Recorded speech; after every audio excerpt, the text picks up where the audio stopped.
Hello, everyone. Welcome to Molehill Mountain, episode 309. Andrew here. And I would like to begin this evening by talking about Doom Eternal. Doom Eternal's a video game that I own, and I've been playing for the past couple of weeks, and playing it very poorly because I suck like no one has ever sucked at a video game before when it comes to Doom Eternal, as many of you may have seen in the Sunday stream a couple weeks back when I played it. Hi, Firelight. But that's okay because I'm enjoying the game.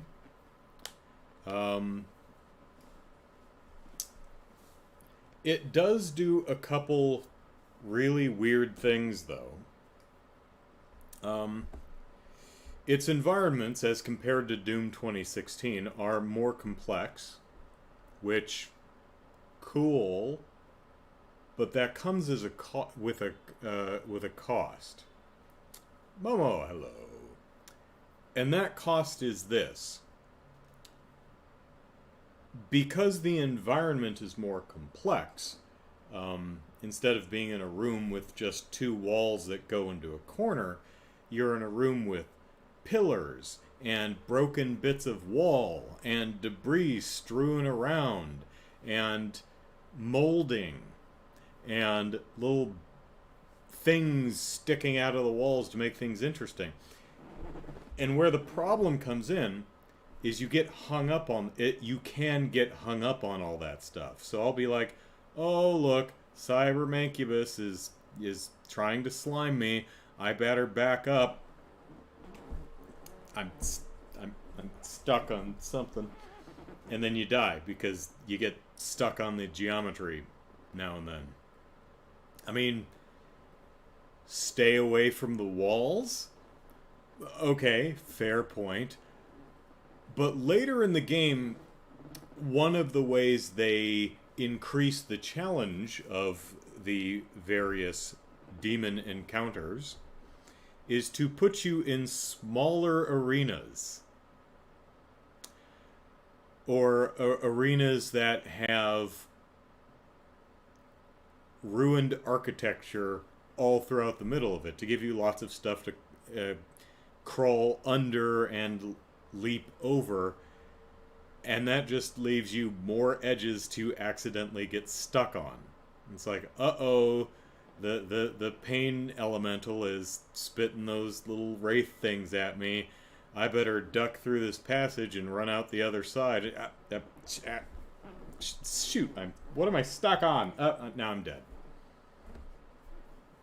So that, yeah, Mom, I'm doing pretty well, thank you. Hope y'all are well too. Oh, Chicago, you still haven't beat Doom 2016? Doom 2016 is pretty great, I thought. It does slightly overstay its welcome.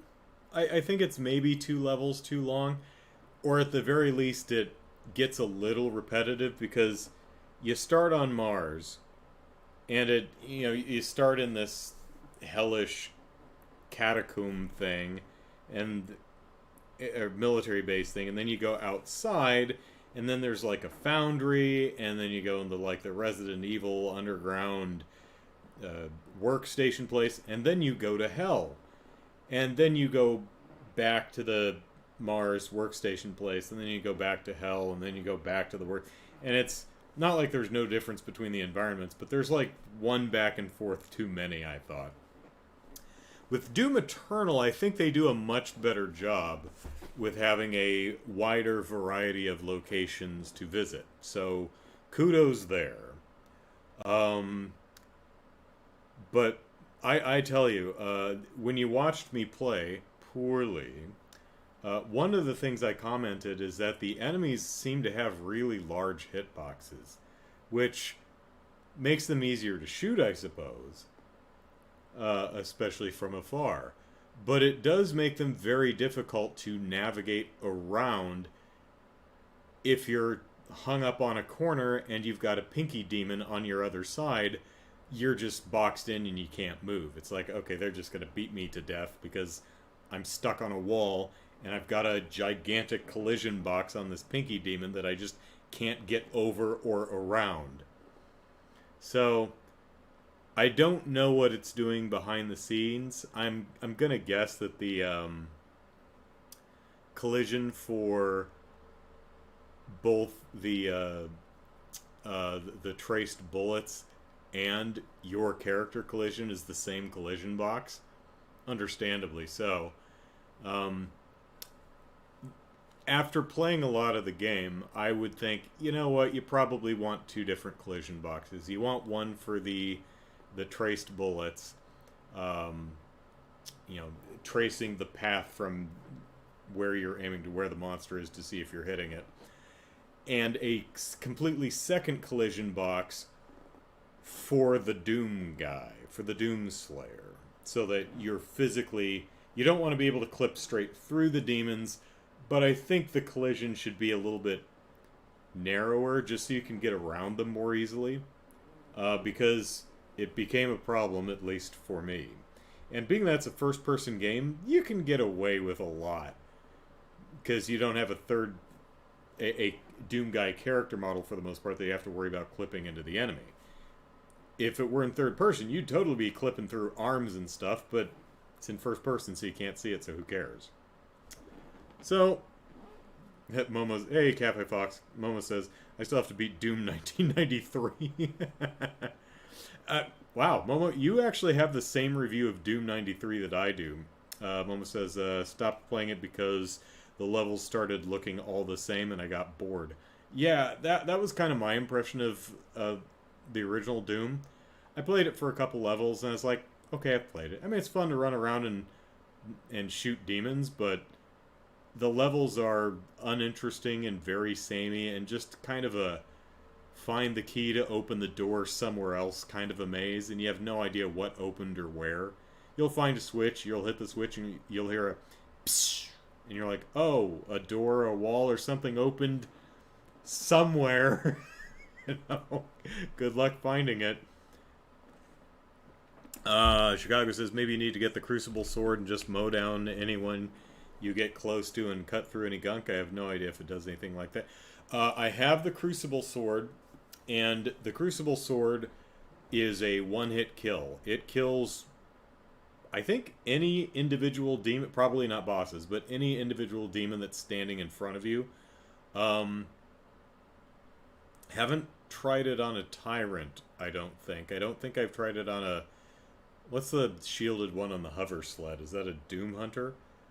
Have not tried it on the Marauder, but it definitely slashes apart like Pinky Demons and the big bulky ones that chase you down and jump at you. The problem with the Crucible Sword or the lightsaber is you have 3 swings with that sucker, and then you have to find sword ammo for your sword.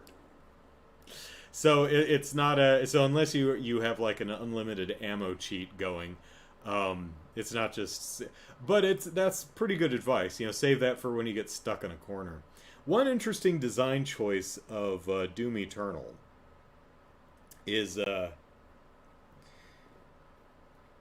there are extra lives, 1-ups in the game. So imagine this: you reach a new encounter, and you're unfamiliar with the arena. They just introduced a new demon. You've got 6 pain elementals breathing down your neck. You're not sure what the best way to approach the fight is, so you're not playing as well as you will once you practice this fight a little bit. But you go into the fight with 2 extra lives, and you die, using up 1 extra life. Then you die again, using up the 2nd extra life, and then you die. You reload checkpoint, and that fight that you couldn't beat with 2 extra lives, well, now you have to beat it with no extra lives. Oh no. That's an odd design choice. Well, I mean, if you couldn't beat it the first time with 5 extra lives, well, you can try again with no extra lives.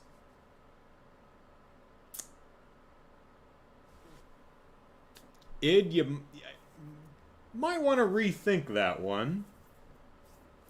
I don't think that's the best design decision. Chicago says sword ammo. Are those just batteries? I guess they're batteries, because it is a laser sword. It's a hilt that a big wide blade a blade of light comes out of. So yeah, I guess it's batteries.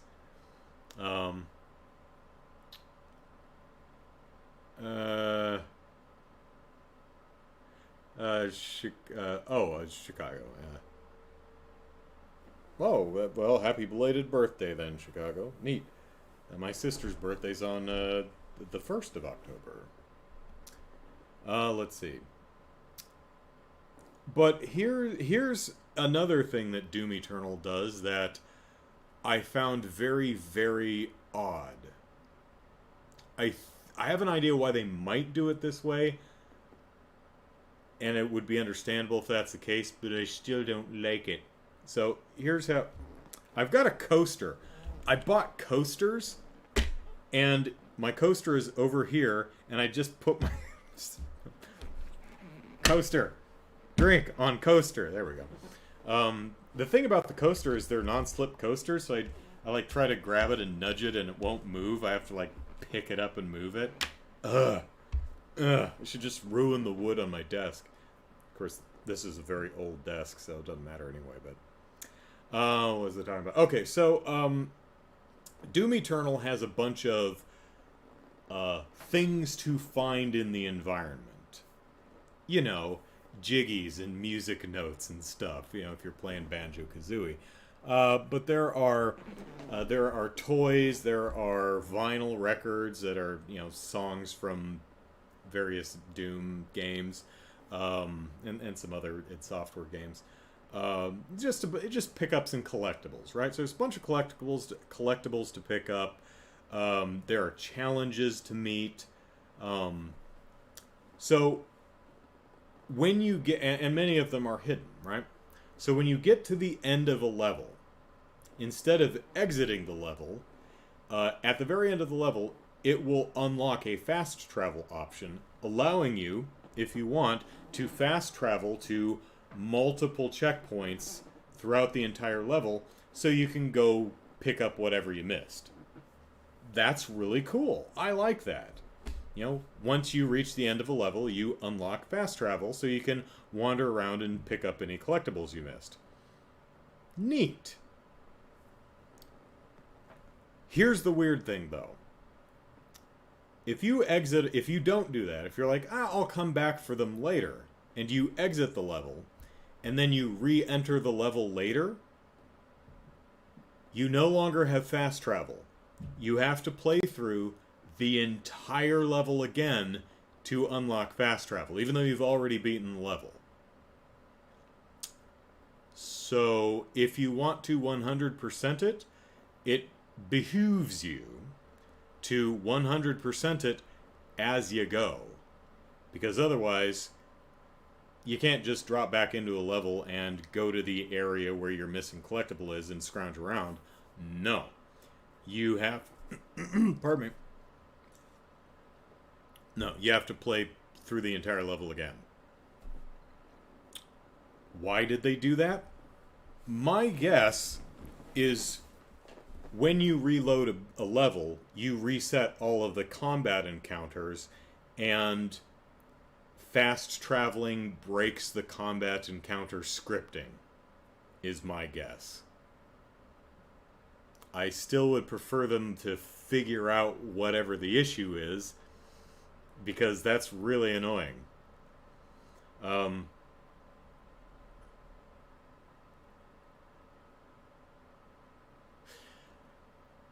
So here's something that happened to Doom Eternal that done made me mad.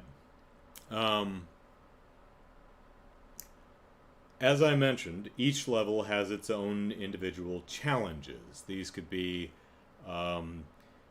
kill 2 enemies simultaneously with a blood punch 5 times. Oh, okay. Kill 5 enemies with 1 grenade volley. Ooh. Some of them are perform a specific glory kill on a specific enemy. Okay. So glory kills is when you do enough damage to an enemy, they flash red or orange or something like that, and you walk up to them and hit the punch button, and depending on if you're standing in front of them or behind them or to their side or coming at them from above, the Doomslayer will perform a finishing move. That's a glory kill.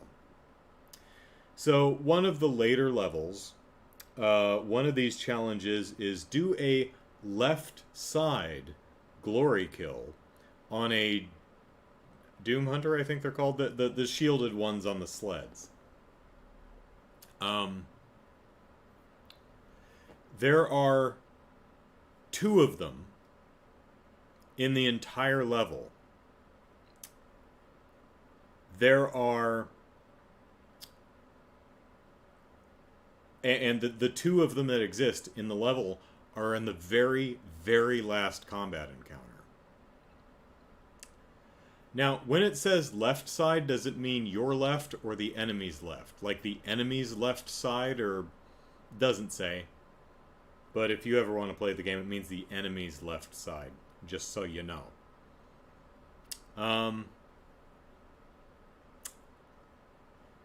So what if you screw it up? What if you accidentally were slightly in the air and you did a from above glory kill, or did a left side glory kill and just weren't quite on the left or something? Let's say you kill those 2 enemies at the very end of the level and you didn't get the glory kill. What do? Reload a checkpoint? Nope. Because as soon as you kill those 2 enemies, it autosaves. So if you miss it, you have to exit the level and restart it and play through the entire thing again from the beginning.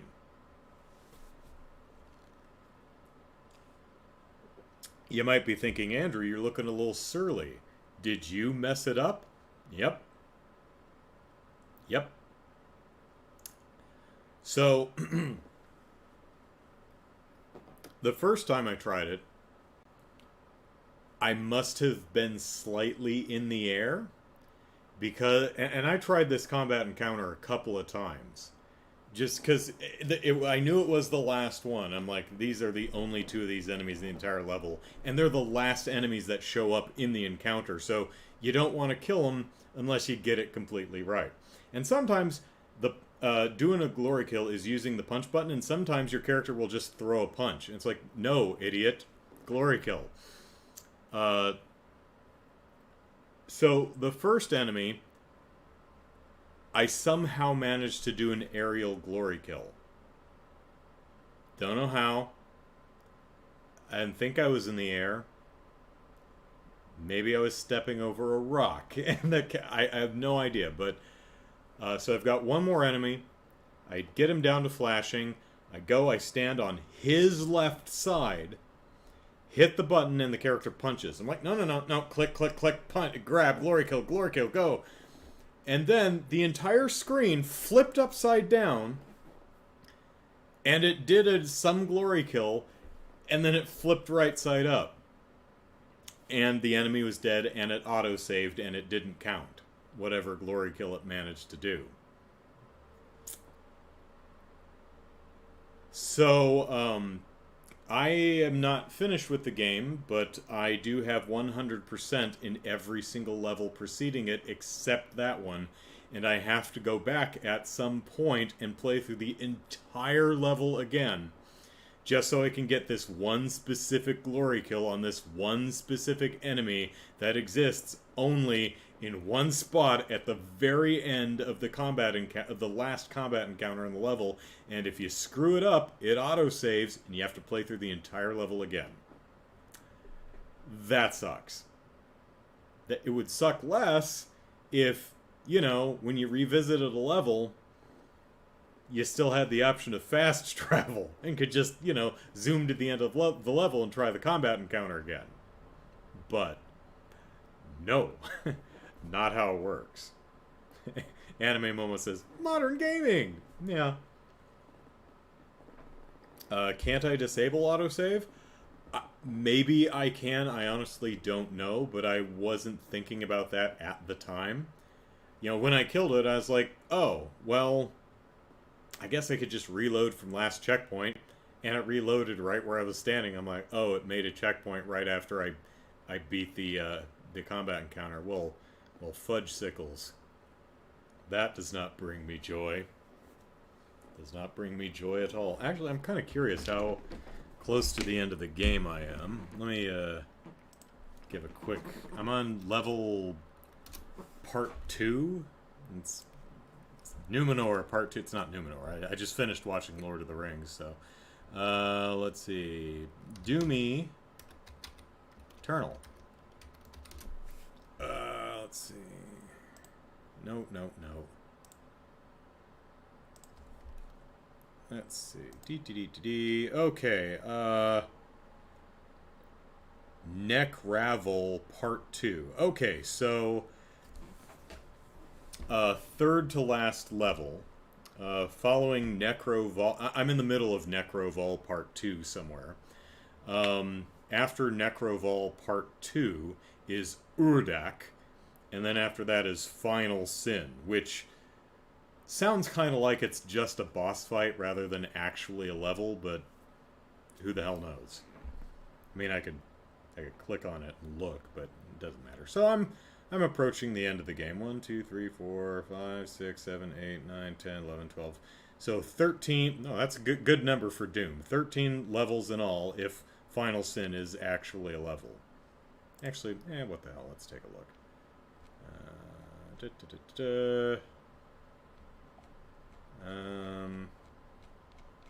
Yeah. Okay, Final Sin is actually a level, so 13 levels. So 2.5 more levels to go with Doom Eternal. And then there's the DLC campaigns. So it was actually... It was actually cheaper to actually, I don't remember if it was cheaper to buy the digital copy of the game plus the DLC, or to buy the physical copy of the game plus the DLC, plus the digital DLC. But I have the physical copy of the game, so which I prefer. Of course, the physical copy required a 62 gig download or something to bring it up to version 1.25. It's like, is there anything actually on this disc? Holy crap. But those design decisions aside, overall, pretty fun game. The layout of the Doom Fortress, or whatever the hell it's called, I don't like it. It's too confusing. I still can't find my way around that damn map. It doesn't really matter. There's no enemies in there. It's just the Doom guys floating space state. I don't know why it's so damn big. It doesn't need to be that big or that confusingly laid out. Or maybe it's just me. But one amusing thing that I didn't find until after the Sunday stream I played the game on is Doom Guy has kind of a little man cave where he keeps all his, all the toys you pick up. He has a shelving unit where the toys get stored. And he's got magazines and comic books and a collection of guitars and stuff. It's really cute. Chicago says, I have Game Pass, and I think Doom Eternal might be on there. Chaos is, hey, Chaos, saying I'm waiting on my Switch physical version to arrive. All right. But, overall, I'm quite enjoying Doom Eternal. There are some things that I have notes, certainly, but overall, it's a fun time, and this coming from someone who's really genuinely bad at the game. I'm really not good at the game at all, but that's okay. It's still fun. Now, one thing that might make it more palatable playing through that level, I have to get all the way through to do the one glory kill challenge, is my understanding is that when you enable cheats, you can't do any of the Slayer gates or optional encounters. I think those are the only restrictions. At least they're the only ones I remember reading about. So it's possible that with cheats enabled, I can still do the challenges. Maybe. And if that's the case, then, well, I can throw on some of the fun cheats and just plow, infinite BFG bolts or whatever, and just plow my way through the level. Could be fun. If that, I'm not sure if that's allowed or if that would work, but, we'll see. So, okay. What do we have next? There was a whole Silent Hill presser this week, which I didn't watch. But I did watch the trailers plural, for all 4 new Silent Hill games. And yeah, I'm going to count, the remake of Silent Hill 2 as a new game. Sure. So, 4 new Silent Hill games, 4 new trailers. What do you think I thought about those trailers? I can't say I was stunned. I was genuinely not at all surprised, but I was genuinely irritated to find that literally all 4 trailers, not only did none of them have any gameplay footage at all, none of them told you anything about the games. Nothing. You have absolutely no idea what the hell these games are. I mean, you can get it. I mean, it's Silent Hill. Do you know what Silent Hill is? So you can kind of make some assumptions. And Silent Hill 2 Remake is a remake of Silent Hill 2. So I think we've got a pretty good idea of what that's going to be like. The Silent Hill 2 trailer, at least, while it didn't have any gameplay, it was all cutscenes. But if you don't know anything about the game, you'd be like, okay, what's the game though? So one of the games, there's Silent Hill F, Silent Hill Downfall, Silent Hill Rutabaga, and Silent Hill 2 Remake. One of them appears to be like a audience collaborative live service something, because the trailer doesn't make it clear what it is, so who the hell knows? Yeah, Chicago's like, I'm guessing it's a horror game? Yeah, they're horror games. They're psychological horror games. But I've said before, I do cut games, I grade on a curve, and I do cut slack for games that are part of an existing and known franchise, like Silent Hill. But, I mean, you gotta give us something. I mean, it's Silent Hill. One of them, all we know is this one takes place in Japan.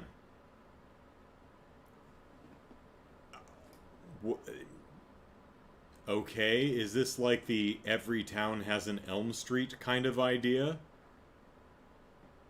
Every country has a Silent Hill somewhere? Cool. What's the game like?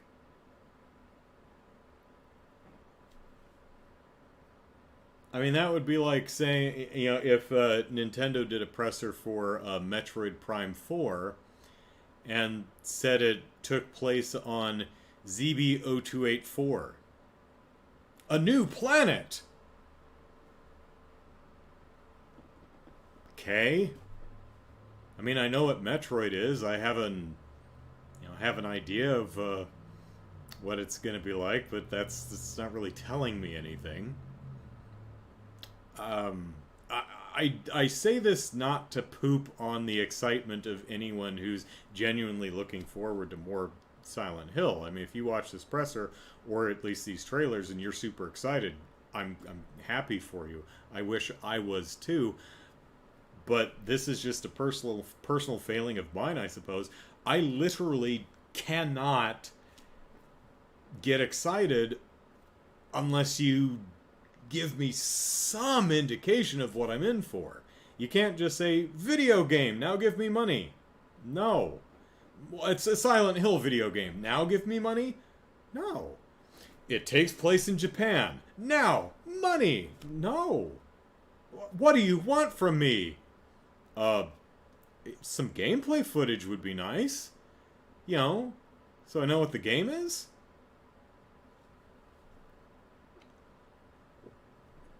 For all I know, it's a first-person shooter that takes place in Silent Hill.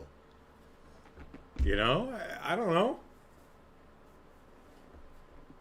Silent Hill, but you're a cat. You know, so it's Stray. The Stray moved out of wherever that underground robot city and straight into Silent Hill. Oh no, it's Pyramid Head, and the cat throws its leg over its head and starts licking its butt. That could happen, who the hell knows? You didn't show us any footage of the game. I mean, there was a neat little pre-rendered mini-movie for Silent Hill Japan.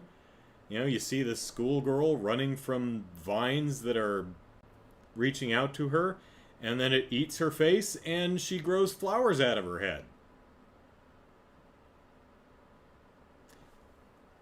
It's certainly moody. It certainly has a tone. It's certainly provocative. But it doesn't tell me anything about the actual game. So I'm just not excited yet. I mean, once we learn more about the titles, hey, maybe I'll be like, ooh, that looks super awesome. But until they show something, aren't you interested in a game where a schoolgirl's face falls off and flowers grow on her head? I mean, maybe. It depends on what the game is, you know? Let's see. D. Chaos says, my horror games start and stop with Left 4 Dead, huh? Interesting. Cafe Fox says, I'd rather see quality over quantity. This unnerves me a bit. It is a little concerning for Konami. It's like, we've got 4 different Silent Hill games. To be fair, it sounds like they're 4 different projects. You know, one is a remake. One is maybe a traditional Silent Hill game. One is this weird audience participation, multiplayer, online, weird thing, whatever the hell that is. So maybe they are 4 very different experiences. But yeah, I could definitely see where people would be like, Konami, you're not known for doing one game well of late. You sure you got 4 in you? Chicago says, I'm guessing they're only on PlayStation. Never owned a honestly, I have no idea. Momo says, I see your point, but at the same time, I'm really excited. Yeah, I mean, it must work for enough gamers that it matters, right? I imagine I'm in the minority here, and most people don't mind this style of game presentation or game marketing because they keep doing it. So, let's see. Cass says, mostly yes, there was one on the way. There was. I actually have that. It's a Shattered Memories. Yeah. Not like I need to pull it off my shelf and show it off, but,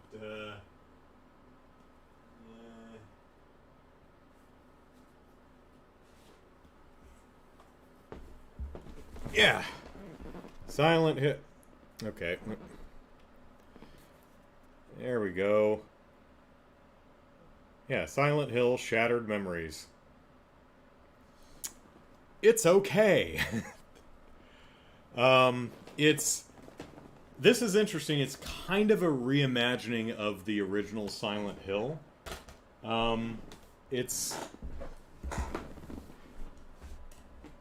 somewhat like the remakes of the Resident Evil games, where they're it's clear, you know, Resident Evil Remake, Resident Evil 2 and 3 Remake, they're clearly Resident Evil 2, and Resident Evil 3, but they are different enough where they're definitely different games. They're new games. I like to call those reimaginings rather than remakes. Silent Hill 2 looks like it's a remake rather than a reimagining, like Resident Evil 1, 2, 3, and looks like 4 is going to continue along those lines. Yes, Shattered Memories. Frozen Memories? Yeah, Shattered Memories. It's okay. Shattered Memories, it's alright. It's got some interesting things going on. The interesting thing about Silent Hill Wii is it's more of an adventure game than it is a horror game. I mean, it's definitely got that feel to it, but there aren't any enemies on the map for you to worry about until the other world takes over, much like it does in all the Silent Hill games. But the thing is,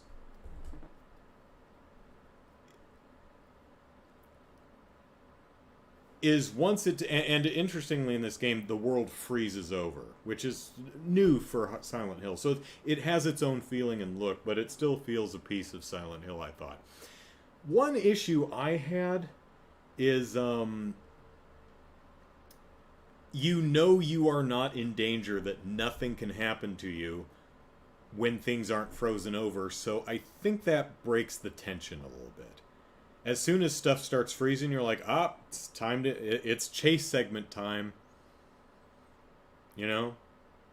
It's never a surprise, because there's a big thing about how everything freezes over. It's like, I'm going to have to run until, you know, run from the thing, because there's no combat in this game. You just run. Gotta run from the things until I make it to the end, and then it unfreezes, and then it's exploring again. And another big gimmick of this game is it psychologically profiles you. So it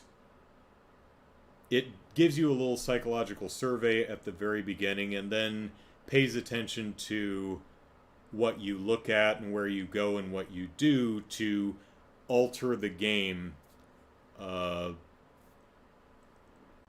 to try and tailor the experience to you. So if you mention in your psychological profile that you like drinking, then the soda cans in one area will be beer cans, and the place where you meet, what's her name, Sybil the cop, will be a bar instead of a diner. If you have more promiscuous leanings, at least by the game's estimation, and you do things in the game like wander into the women's restroom, or spend any amount of time looking at the girly calendar, the bikini girl calendar that's hung up in the garage somewhere, then Sybil might change from a cop who's, you know, dressed in a big coat because it's snowing outside, to a tight leather pants wearing a shirt buttoned down to her sternum, buxom, sexy police officer for Halloween kind of a costume thing. So the game is trying to read you and tailor the experience to you, which is an interesting idea. Is it successful? It's interesting. My God, there's hot girls there. Right there at sexfind.pro? Take it from sexfind.pro. A pro at finding sex. So, let's see. Oh, there's 54 hot girls there. That's a solid number. I mean, you know, I consider myself a talented person and even pretty good at multitasking, but 54? Yeah, that's beyond me, man. Let's see. Cafe says, I thought Homecoming was a remake of the first one as well, or was that a prequel or something? Oh god, which one's Homecoming? Is that the truck driver one? That's the one with the truck driver, right? Who, like, girl runs out in front of his truck and he slams on the brake and then he chases her over to Silent Hill and then he goes into a house and saves, I think it's Alyssa, who burns up in the house, and he takes her charred body to... Is that the one I'm thinking of? Is that one Homecoming? If that's the one, then that was a prequel. What was the character's name? Randy or something? I don't remember. But, yeah, it was... if I'm thinking of the correct game, and I might not because there's like 8 of them, that was supposed to be a prequel, yes. Poor girls are hot. They need to get to a cooling center. That's right. Oh, the truck... you're right. The truck driving one is Origins. Which one's Homecoming? The one with the dude in the room is Silent Hill The Room. God, which one's Homecoming?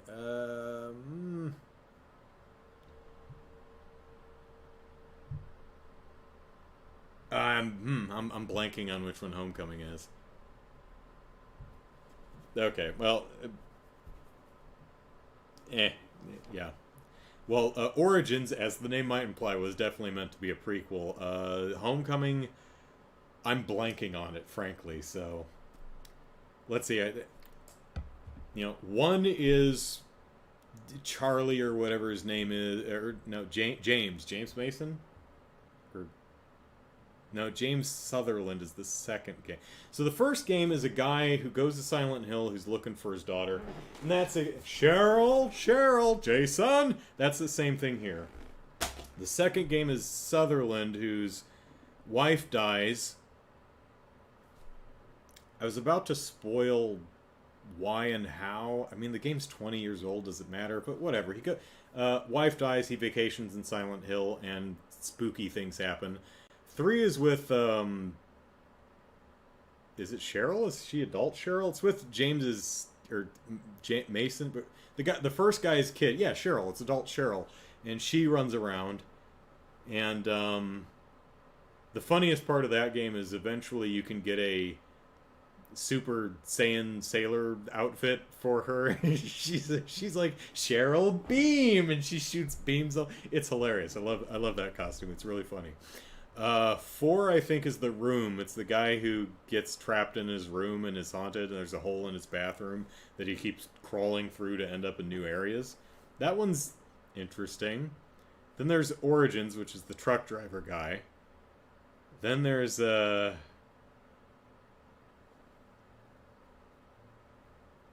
talking about Shattered. Well, there's Homecoming, which I'm blanking on. God, the later games just all blend together. Like, I'm thinking of sequences. I'm like, wait, is that one of the parts of The Room? Or is it... I don't know. Doesn't matter. There's a lot of Silent Hill games. Actually, I've not seen either of the movies. That was another thing they announced. They're making another movie. I didn't actually watch that part because it's 6 minutes. I'm like, no, I don't want to. They're just going to... It's just going to be a talking head. I don't know if it's the case, but I was getting the impression that just going to be 6 minutes of some dude sitting there talking about how much he loves Silent Hill and respects the original. I'm like, oh, okay, let me know when you have a trailer and I'll watch it. It's fine. So yeah. So more Silent Hill. None of which is Silent Hills'. Yeah, that got scrapped. Okay, so let's talk The Lord of the Rings, The Rings of Power, because I finished the show.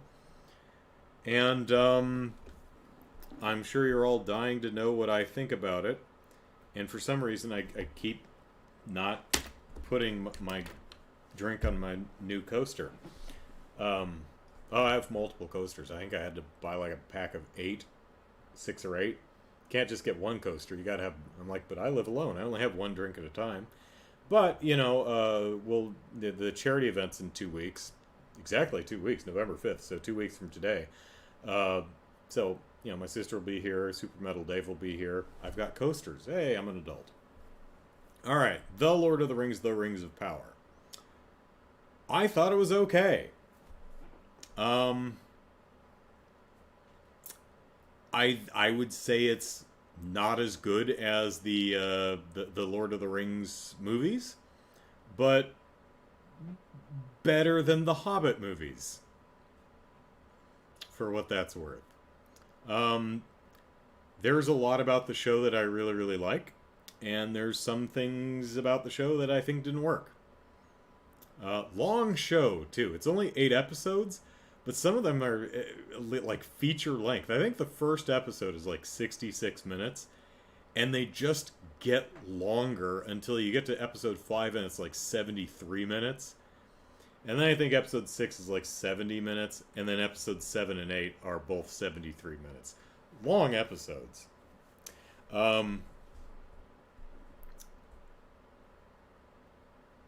Like with the Lord of the Rings movies, I'm going to steer clear of spoilers, so don't worry about that if you haven't seen the show or not.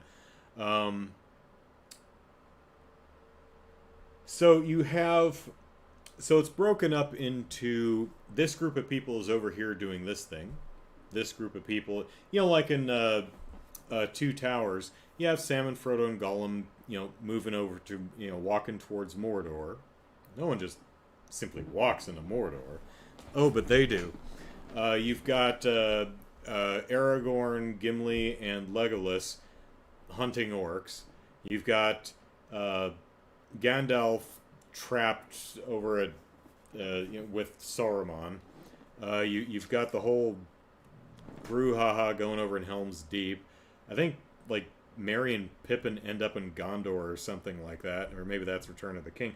The point is you have different groups of people in different areas taking care of their own stuff, and that's generally how the Rings of Power is structured. You have the hobbits over here doing their hobbity things. You have the elves and the dwarves over here doing their things. You have the humans battling the orcs over here, and then you have the humans over here in Numenor doing their stuff, right? And it switches between all the casts. Can they take an... One does not simply walk into Mordor, but maybe they could Uber.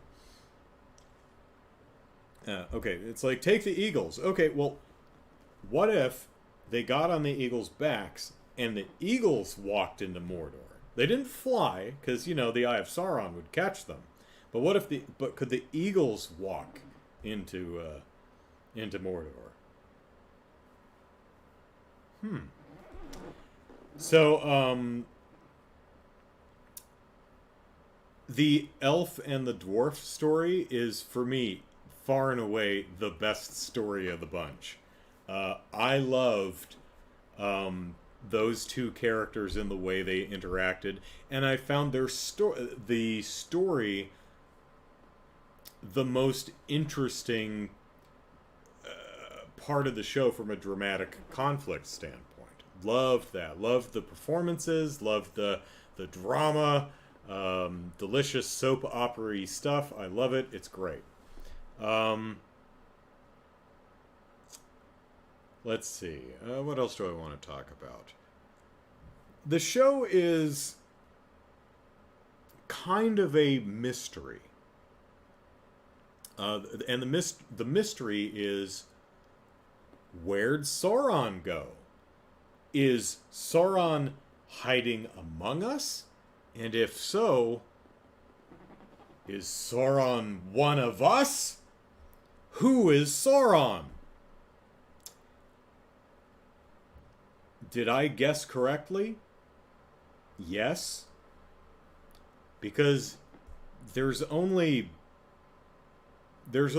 number of people it could possibly be. Well, I guess technically it could just be anybody. It could be the Hobbit. I mean, it's a fantasy story. You can write whatever you want. But there's really a limited selection of candidates who could possibly be Sauron. And there's one character that the show really wants to make you think is Sauron. So, whenever a narrative is like, it's that person, I'm like, okay, well, it's not that person. And if there's any character that the show goes out of its way to make you think is not the character, then it's like, okay, that's who it is. So, you're not always right about that. Or rather, I'm not always right about that. Sometimes a show is just as on the nose as it pretends to be. You know, the character that it's giving every single signal that that's the culprit. Well, yeah, that's the culprit. We've been telling you the entire time. So a lot of times it's you're trying to second guess the show. It's like, are they trying to fake me out, or are they just not being subtle? So, for example, I think I can spoil The Usual Suspects from 1995. Wow, directed by and starring terrible people. How about that? Anyway, I went into the film not knowing the twist. I actually saw it early enough, I think, that I didn't even realize there was a twist. So the movie opens up, The Usual Suspects, with a police lineup of 5 dudes. And the camera pans across all 5 dudes, and I said, it's him. I don't know what it is, but it's definitely him, because they're trying very hard to make you think, oh, well, it couldn't possibly be him. Oh, it's definitely him. Whatever it is, I don't know what he did. I don't know what he did or who any of these people are or what the mystery is, but it's definitely that person, and I was right. So I figured out who Sauron was. Yay me, very proud of myself there. Does it work? Yeah, sure. I'm kind of two minds about where the show ends. As a first season, it kind of concludes with episode 7. Episode 8 is more an hour and 13 minutes of setting the board for season 2. You know, this story of season 1 is pretty much done at the end of episode 7. 8 is really just kind of the end of Return of the King, where they take half an hour to wrap everything up, which is a criticism that I never really had, because I felt after 9 hours it earned a 30-minute epilogue to tie up all the loose ends. I mean, if the story doesn't have you at that point, it doesn't have you at that point. It had me, so I was happy to indulge all the loose end tying. But Rings of Power, the last episode, is really just, we're going to go over here. I'm going to go over here. We're going to get together and we're going to do this thing while you do the other thing. It's like, oh, well, we're just setting up season 2. Okay. Sure. I mean, it's fine. But episode 8 really feels like we're done. The story, this season's story is, we're done here. We're just getting things ready for season 2. I talked about this in my debut review, but it is a consistent thing throughout the show. Some of the dialogue sings, some of it does not. It's kind of a mixed bag. Like, some of the dialogue, they do that high fantasy way of speaking really, really well, and sometimes it sounds very high school student trying to write Lord of the Rings fan fiction. You know, it just doesn't work. Story structure wise, I would say my biggest complaint about the show as a whole is there are some elements that are introduced but never really pay off, at least not as in a satisfying way. And there are some payoffs that are never really properly set up. Like, there is a character or group of characters who make, I think, 3 appearances throughout the entire show. They show up once in, like, episode 2 or 3, and it's like, ooh, who's this enigmatic person or group of people? They look really cool. Can't wait to learn more about them. And then they show up in, for a couple seconds in episode 5, and it's like, Is that it? We gonna do anything with them or not? Okay. And then in episode 7, we have a big machine gun battle. Not literally, but, they pull out the machine. Blah, blah, blah, blah, blah. Big action scene, throwing grenades at each other. Big battle to the death. And it's like, who are these people? Or this person? I mean, they look neat. I don't really know who they are. This would work a lot better. Remember in The Last Jedi, where Finn finally squares off against Captain Phasma, and everything about the way this is shot, the shot direction, the blocking, the music, the editing, everything about the way this is presented is informing you that this is the moment we've all been waiting for. The battle of the ages, the clash that was inevitable, Finn versus Phasma. And it falls completely flat because it was never properly set up in the first place. There's like 2 mildly, somewhat offhand, tense moments in the first film. Well, 7th film, Force Awakens. Like, she yells at him once, "Hey, put your hat back on." "Oh, okay, Captain." And then they capture Phasma at the end of that movie, and he's like, "I'm in charge now, huh, Phasma? Huh?" And it's like, okay, this is kind of weird. I mean, I can infer what the relationship probably was, but we didn't really set that up. And then they never meet at all in Last Jedi. At least I don't remember them doing it. I haven't seen it since the theater. And then they finally clash at the end of the movie, and finally Finn versus Phasma, and it just doesn't work because it was never properly set up. The Rings of Power sometimes has that exact problem, where it's presenting something as the ultimate culmination of this thing we've all been waiting for that they really, at least in my opinion, didn't properly set up for it to pay off in the way I think they want it to. There's plenty of things that are properly set up and pay off really well, though. So, all in all, my opinion of the Lord of the Rings, the Rings of Power, keeping in mind that I'm an absolute mark for Lord of the Rings, so I'm inclined to be grading this one on an accommodating curve. I thought it was a mixed bag. There were lots of things that I really, really liked, and a fair number of things that I didn't think worked too well. If they do a second season, which I think they're going to, it's one of those things where it's probably too expensive not to. Yeah, I'll watch it. So, yeah. Lord of the Rings, the Rings of Power. It's alright. I enjoyed it well enough, which is kind of middling praise at best there. But again, I'm a fan of that franchise.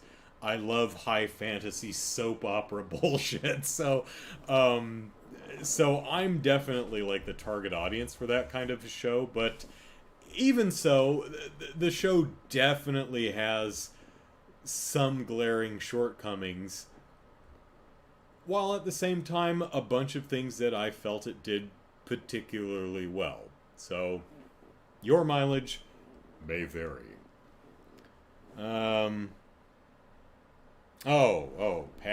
Paz, your private photos? I mean, I don't think I've earned them, mate.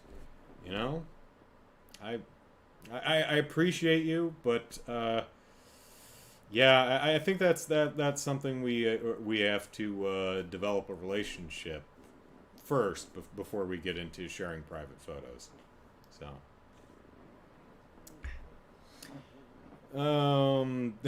Cafe Fox says bots are loving you. Jared says, what was my opinion on episode 7? I probably talked about this a little in. I'm sticking away from spoilers 'cause it's a really long show, fairly new. You know, um, broadly, as I mentioned, episode 7 is really mostly the conclusion to the narrative arc of the entire season, while episode 8 is broadly the epilogue that's doing little more than setting the chessboard for season 2. Having said that, generally I enjoyed the broad strokes of the narrative. I have quibbles on the way specific elements were executed, but overall I enjoyed it, as I don't think it would be a spoiler to say that there's a battle at some point, and I thought the majority of it was quite well executed. So yeah, broadly, I rather enjoyed it. I thought the pacing was a little odd with the narrative essentially concluding with episode 7 and episode 8 being more of an epilogue setting up. If episode 8 were, I don't begrudge it leaving plot threads or hooks to grab onto a second season. But if episode 8 were more of an epilogue to season 1, much like the last half an hour of Return of the King is an epilogue of the entire story, I think it would have sat better with me than it currently does, because it feels more like a tease for season 2 than a wrapping up of season 1.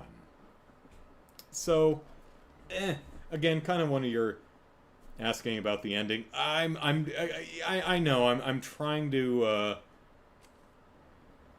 avoid spoilers at this point, because I mean the last episode just came out in the last week, I think. So, and again, these are long episodes, so I imagine some people are still in the middle of the show.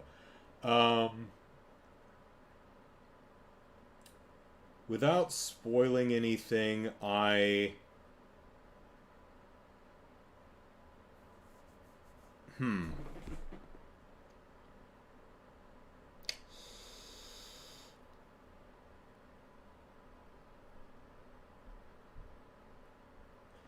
there is a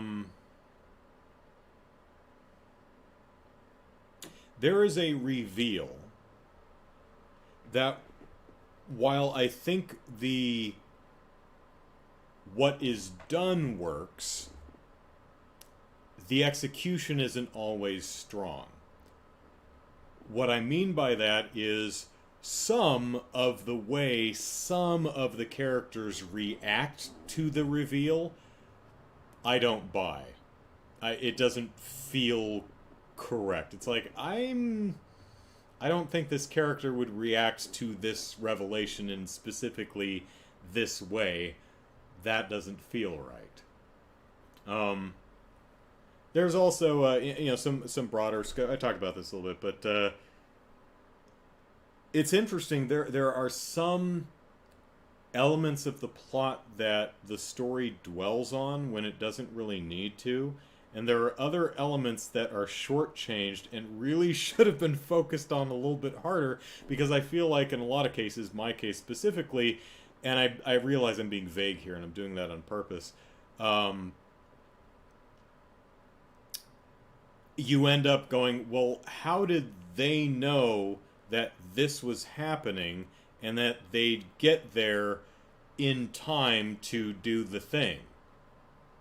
That's weird. I mean, that doesn't feel right. That just feels like the writer's going, well, they need to get here, so they're going here anyway, and they just happen to show up on the correct Tuesday. It's like they're trying to do the best analogy I can think of is Helm's Deep, right? In the Two Towers, Battle of Helm's Deep. They're fighting off the orc hordes, and they're alone. They have no help. They've sent runners off to to try and get Gondor and the Riders of Rohan and all that stuff, get people to come help, but no one's coming. They're going to die here, but it's going to be a glorious last stand. Gosh darn it! But then suddenly, out on the hill is a pretty white horse and a super cool white-robed wizard, and he's like, the horse is rearing back in slow motion with its hair all blowing in the breeze, and it's all awesome, and the sun is rising behind him, and then all the Riders of Rohan and stuff come charging down the hill. Oh my gosh, Gandalf did it! He got all the people to come help, and oh, they're gonna rout him from the side. Ah, it's so awesome, right? The Rings of Power is trying to do something akin to that. And while the battle itself may be well choreographed and actiony and fun to watch with explosions and stuff and stabby, it doesn't work in the same way. Because it's not, in my opinion, properly set up. Right? It feels like, oh, they happened by on the right day.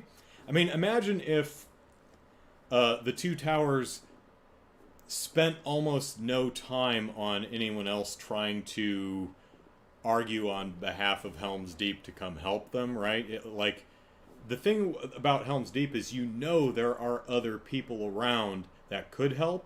It's just a matter of convincing them. Kind of a will they, won't they. And even if they do, will they get here on time? It's not like they've got any eagles to ride, and it's a long walk all the way to Helm's Deep, right?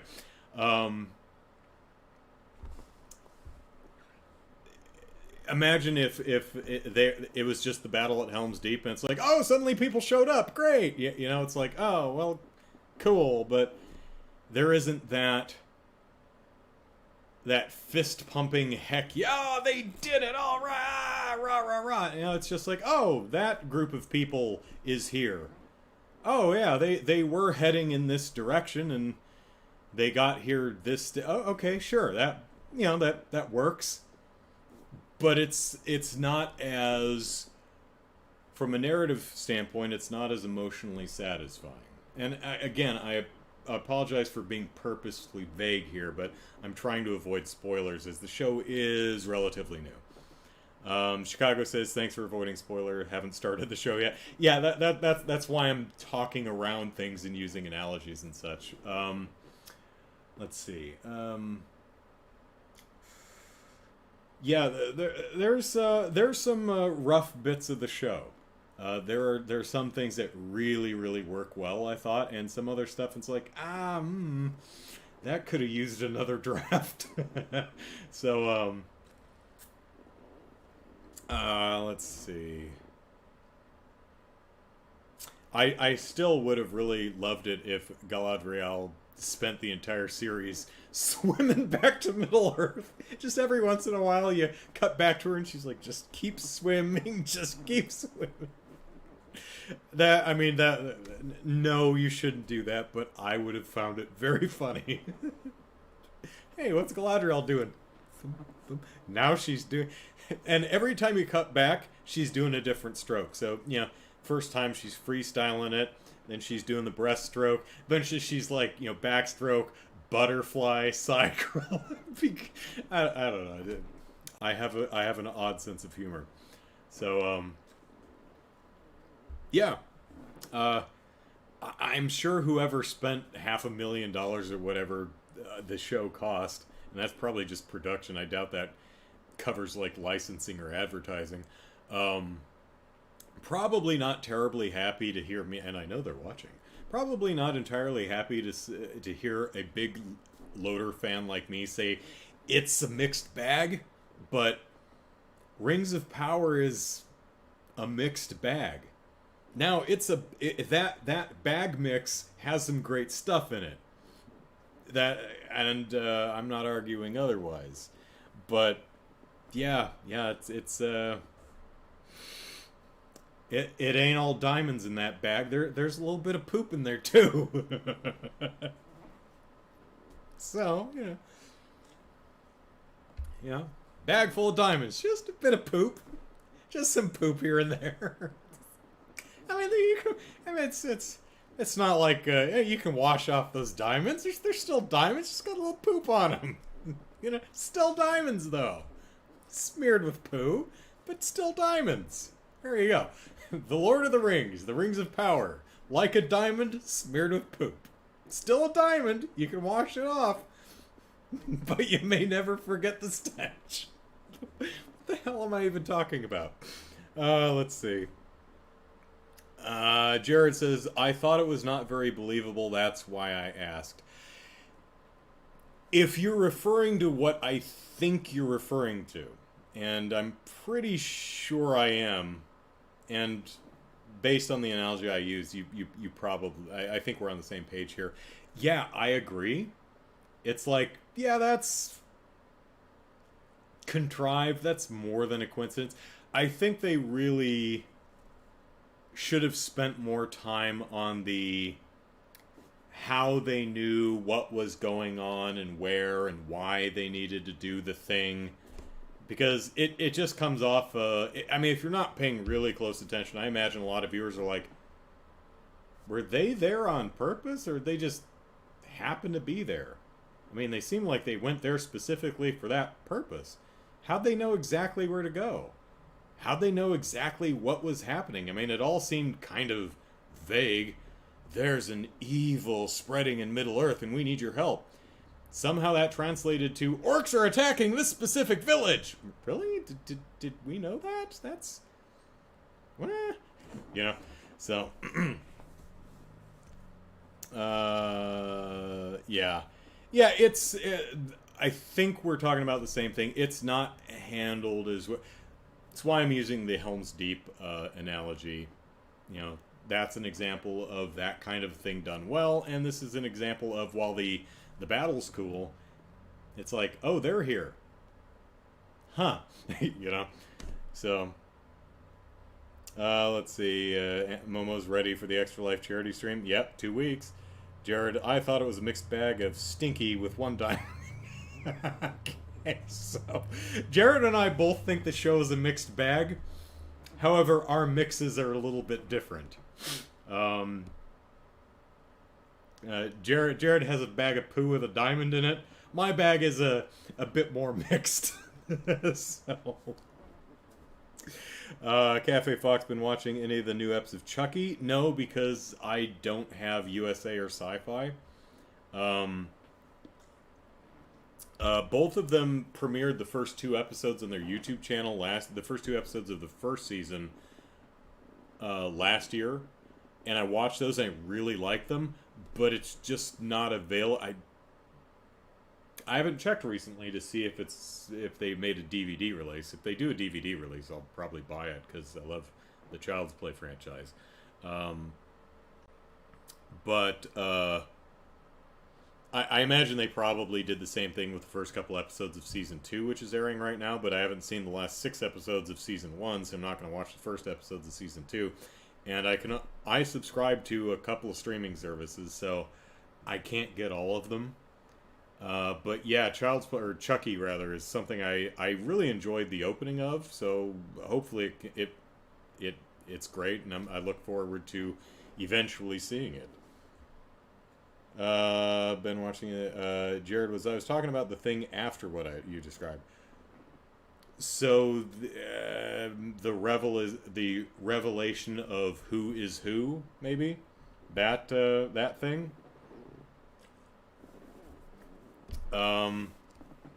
I predicted that, so on one sense I was like, yay, I got a thing right. I think it works. There's a bunch of, okay, well, why was this character here, and how did this character get here, and why did they get there like that? Which is not necessarily a nonsensical thing, it's just a thing that's not explained yet, or it's something that they'll never address. Which, I mean, if you're talking about the Lord of the Rings appendices, when we're talking about the first and second age stuff, it's all pretty broad and pretty vague, you know? I mean, a lot of that stuff is, and then this person spent 1,000 years piddling around over here doing stuff. It's like, oh, well, that's... Show's kind of like, okay, take all this crap and condense it into about a month. Let's see. Chucky got a DVD release on... Oh, hey, it's... Alright, cool. Well, I'll definitely get it then. He's a locksmith and a locksmith. There you go. Hey, this person has a good idea. We should do that. Oh, it turns out that this person is a bad person. Well, it was still a good idea. I guess we'll just keep doing this. Now that you know the person who gave you the idea in the first place and seemed like really insistent on you doing the thing, now that you know that they're like the bad guy, should you maybe rethink doing the thing that they wanted you to do before you knew they were the bad guy? No? No. Okay. Fine. Might want to rethink that. No? Okay. Yeah, I don't see that coming back to bite you in the ass anytime soon.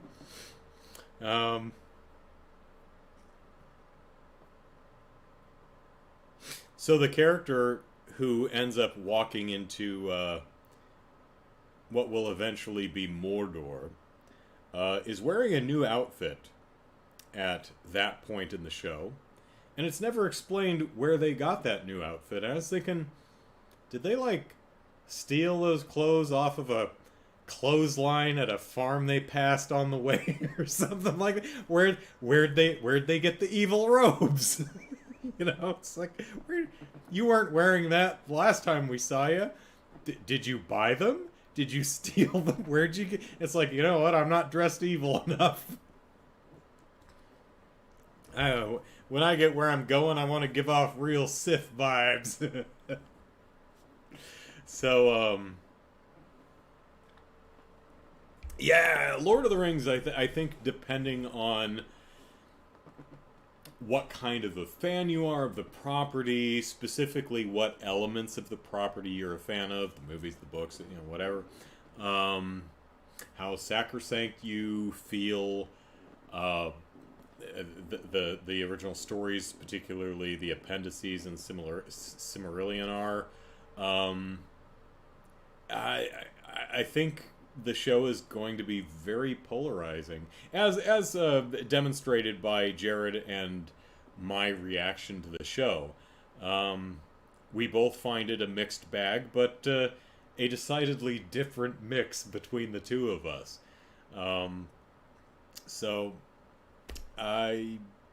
Yeah.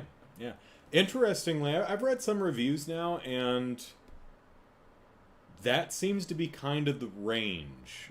I mean, when filtering out the bad faith nonsense, when you look at the good faith appraisals of the show on its own merits, they seem to range from generally Jared's opinion, which not very good. It's got some bright spots, but overall not working, to essentially my review, which is there's a lot I like about it, doesn't completely work, but I'm a fan, so I enjoyed it. Overall, though, kind of a mixed bag. I haven't seen really anyone being like, oh man, this show is great, it's awesome, I loved it. So, yeah. Which, again, whoever spent, $1 billion on this thing is like, Fuddruckers.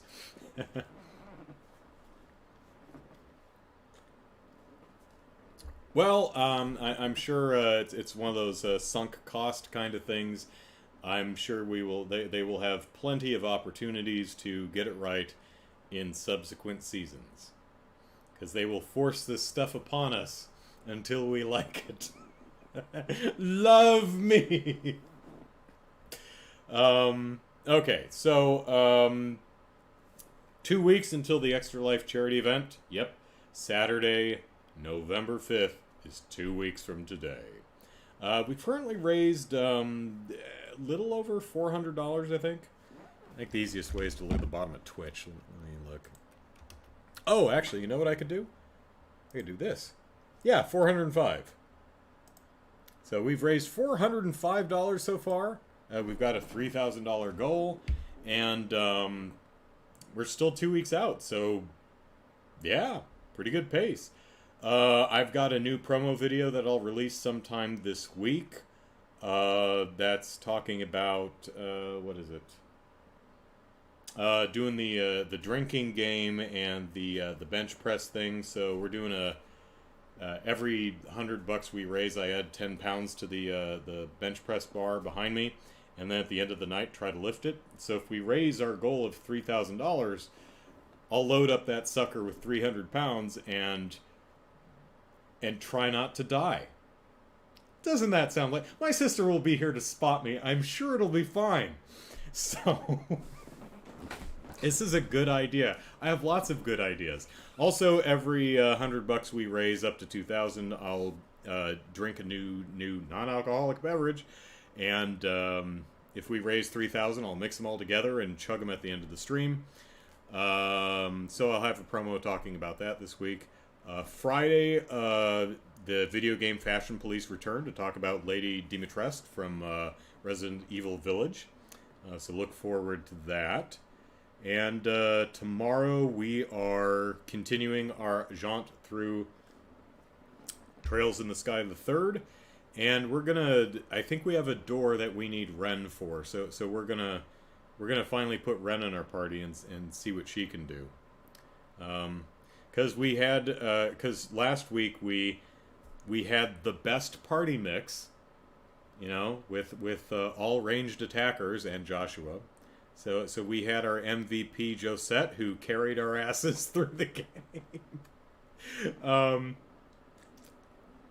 We only had to fight Louis 4 times before we beat him, and Josette, it took everyone else to pull their weight. Josette was constantly on the ball, not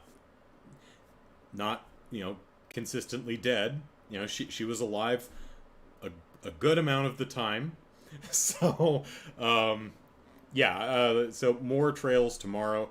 I'm considering doing a special. Halloween is on Monday, I believe. Halloween's on Monday, so I'm considering doing an extra stream Monday night. So October 31st. So if you're not doing anything, and I am, feel free to drop by and we'll play a spooky game. I'm sure I can... Maybe Silent Hill. Probably not that one. But, Jared does not agree on my esteem for Josette, the game's best character. The party MVP, one might call her. One. Only one. This one.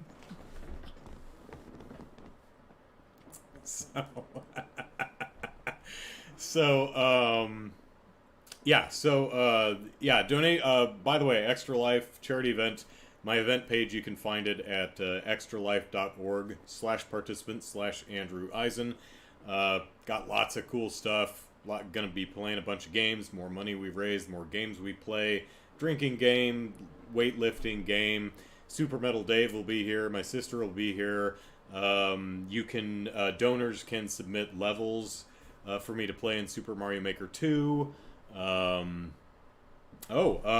doing the art raffle again. So donate $50 and you get a raffle ball. Here's Brian's raffle ball. Can I focus? Yeah, there we go. Brian. So at the end of the night, we'll draw a ball, and whoever's name comes out, they will be able to get Lindy Lee to draw them a fantasy, video game, or cartoon character portrait of their choice. And she is amazing at drawing stuff, so that's definitely a worthwhile prize. Just ask Lou or Riku Paulandina, who've been our previous year's winners. You can check out my... If you haven't seen that art, check out my Twitter, the promo video I did, or the the Extra Life thing. The sample art is there, so it's really cool stuff. So donate $50, you get a ball. Actually, every $50 you donate, you get a raffle ball. So if you want lots of chances to win, just donate lots of money. How simple is that? All right. So that is it for tonight. Come back tomorrow, noon Pacific Standard Time, for some Trails in the Sky fun. Because Josette has more than carried her weight, we're going to bench her tomorrow. I know. We can't cheese the game by keeping Josette in the party, right? So, that wouldn't be fair. If we had Josette in our party from day one, we would have finished this game 2 months ago. But, you have to be fair. Anyway, all right. So noon tomorrow, video games. I'm going to probably play more video games tonight because that's what I do. All right.